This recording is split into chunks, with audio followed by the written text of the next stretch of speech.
Yes, as you can see, we are very much present here. We have a great stand. We are engaging a lot with our customers and stakeholders. And I must say, Pοσειδωνία is really great this time. It is such a good mood and everyone is very, very uplifted by the good markets. Now I want to tell us a few things about the hot topics of shipping industry in general, and decarbonization. And what DNV is doing? Yeah, so as you know, we are producing a lot of reports, foresights to help the industry to make that green transition. And we just held an expert seminar sharing some of our views, but energy efficiency is really sailing up as the #1 priority because the fuels will take longer time to be available, unfortunately. Yeah, so we have been here for more than 100 years and we have a really good market share, around 20%, and we believe that Greece is one of the most dominating fleets of the world, and naturally we consider this as our home market in addition to Norway and Germany. Yes, Marcos, this week was a fantastic week. We have done so many events and we have been participating in so many forums. Unbelievable, really. And I think the highlight was on Monday, where we had our party, and it was attended from 1,800 participants. We had also Nirama, and I think that everyone really enjoyed the night. Actually, I left after 2 o'clock in the morning. So that was really good and really enjoyable. And we have seen so many friendly faces, so many partners. I have really enjoyed me. I would like to summarize it in a few words. And the few words is, let's not focus on technologies which are developed now, but rather support them financially and focus on existing technologies, on things that have been proven and can be implemented now and can play a major role in decarbonizing the industry. I'll give you a very small example.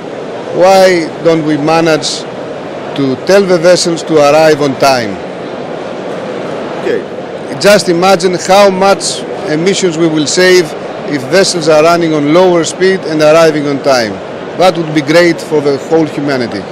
Yes, I'm talking about the existing fleet and I'm talking about existing technologies. So energy efficiency devices, energy efficiency measures, like sails, like bubbles, like, I mean, you name it. There's so many things that can be implemented right now and can have an effect and take us to the right direction. And this we can do now. The other things, the alternative fuels are coming.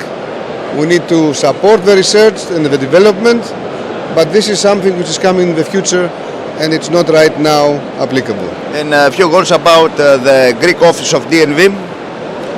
We are very happy that we have been, the last few years we have been developing. We started from around 15% market share, now we are at 19%, and we are the second most preferred classification society in the Greek market.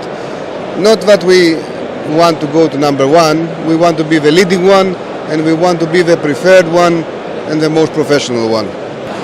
So for decarbonization we do quite a lot of different things. So we look, basically try to look into the future and see what will be coming, let's say a little bit further down the road, thinking about alternative fuels, new fuels, and how that the various options would fit the different ship types.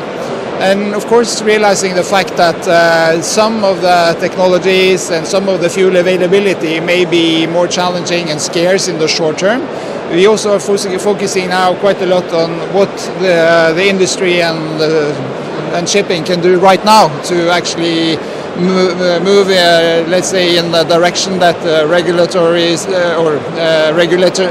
regulators and charterers and so on are expecting from the industry. So right now we see that considering availability of alternative fuels being scarce and not really available all over the place on the short term, then taking measures that can actually make a difference right now and in the near future, that's very important to focus on. So energy efficiency measures, for instance, and looking at how that can be adopted for various ship segments and various ship types. And also looking at new technologies that can also help on the decarbonization journey for ship owners, like wind-assisted propulsion, air lubrication systems, and other energy-saving devices that would be available for shipping to put on board. And of course also, and now we have had a release today with a white paper on carbon capture. That is also a technology that we see can be, let's say, viable moving forward and play a significant role in the whole mix of solutions that are there and that we need to really look into. Because we don't believe that there is only one solution that may be fitting all, but there are many different solutions that need to be looked into and that various parts of the industry need or may adopt. Ms. Χαρά, tell us a few words about today's presentation of white paper of DNV. Today we have released our first white paper for onboard carbon capture. This is a paper that describes the technology, the challenges which are associated with this particular field of abatement technologies, and of course all the factors that really play a critical role for ship owners to consider this as a solution for decarbonization in new building and retrofit cases. Well, the cost is quite an uncertain parameter because it is not only affected by the technology type. Every technology that exists out there are quite a few designs which are being proposed and also quite a few pilots on the carbon capture technologies. The capital cost and the operational cost varies depending on the technology and the capture rate that the technology can achieve. However, there is another very critical parameter, which is the cost of disposing the CO2 when the vessel is reaching the port, as well as the cost that associates with potential benefits. So let's say the benefits, not the cost, the price that could come in association with carbon through a regulatory context that accounts for CCS on board ships. And of course there is another hidden parameter which affects decision making, and this is the differential cost of the technology as a decarbonization solution against alternative fuels, in example biofuels.